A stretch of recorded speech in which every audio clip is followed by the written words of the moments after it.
Le monde grec a lui aussi été particulièrement influencé par les cultes berbères. Ces derniers ont fait connaître le dieu Poséidon, le dieu de la mer chez les Grecs. Selon les croyances berbères, il était armé d'un trident, il était sur un char traîné par des animaux monstrueux, au tronc de cheval et au corps de poisson.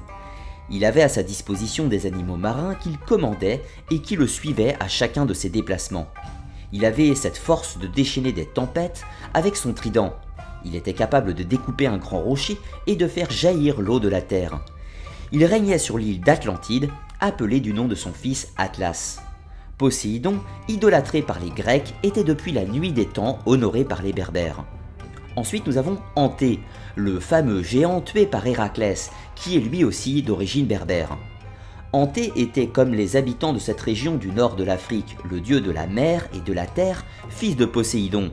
Il était géant et s'attaquait à tous ceux qui venaient de loin, donc étrangers au lieu. Selon la légende des Amazighes, il était invincible dès qu'il posait ses pieds sur le sol. Toutefois, il sera tué par un autre dieu, Héraclès. Les artistes grecs de l'Antiquité le présentaient sous les traits d'un Libyen. Il portait une longue chevelure et avait une barbe en pointe et deux gabelles. Ces caractéristiques physiques étaient très répandues chez les populations berbères de cette époque. Sa femme s'appelait Tingis. Nous retrouvons bien sûr Atlas, la montagne adorée chez les Amazighes, qui selon Hérodote et Strabon était le fils de Japet et de l'Océanide Clymène. Il appartient à la race des dieux antérieurs aux Olympiens grecs. Ayant participé à la guerre des dieux, il sera condamné par Zeus à soutenir les colonnes sur laquelle repose le ciel. Cette légende est partie de la région orientale berbère du Maroc, région montagneuse qui porte le nom d'Atlas. Les anciennes populations berbères donnaient une image du dieu Atlas. Elles disaient que celui-ci était étroit et rond de tous les côtés, il était si haut qu'il était impossible de voir les sommets car les nuages ne s'en écartaient jamais, ni en hiver ni même en été. Les Amazighes pensaient qu'Atlas était la colonne du ciel. Du milieu des sables s'élevait une montagne vers le ciel, abrupte et rocailleuse du côté ouest, vers l'océan, qui portera plus tard le nom d'Atlantique. Face à la terre ferme d'Afrique, existait une île boisée et ombreuse qu'on appellera l'Atlantide.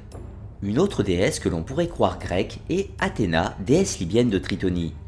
Il existait autrefois un royaume berbère appelé Tritonide en référence au dieu Triton, une divinité africaine que les Grecs ont intégrée à leur panthéon. Également dieu de la mer, décrit sous la forme d'un homme à queue de poisson. Ce royaume légendaire était gouverné par des femmes qui pratiquaient le matriarcat. La reine berbère de l'époque, Athéna Tritonide, était une civilisatrice et aurait notamment colonisé le royaume hellénique des Grecs, brûlant même sa capitale.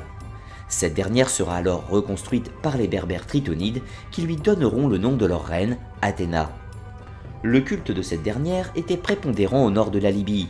Athéna symbolisait la guerre, les armes, la raison, ainsi que l'esprit critique qui temporise la force brutale, ayant présidé également les arts et les lettres. En Grèce, il fut difficile aux prêtres de Zeus de minimiser l'importance et l'origine libyenne de la déesse. Ainsi, elle devint la fille aînée et préférée de Zeus, qui alla même dans les légendes jusqu'à l'enfanter lui-même. Aujourd'hui, grâce à Hérodote, nous savons désormais que les Berbères d'autrefois, nommés Libyens, reconnaissaient Athéna bien avant les Grecs comme leur déesse, à qui ils vouaient un culte et dont ils soutenaient qu'elle était la fille du dieu Poséidon et de la nymphe du lac Triton en Tunisie.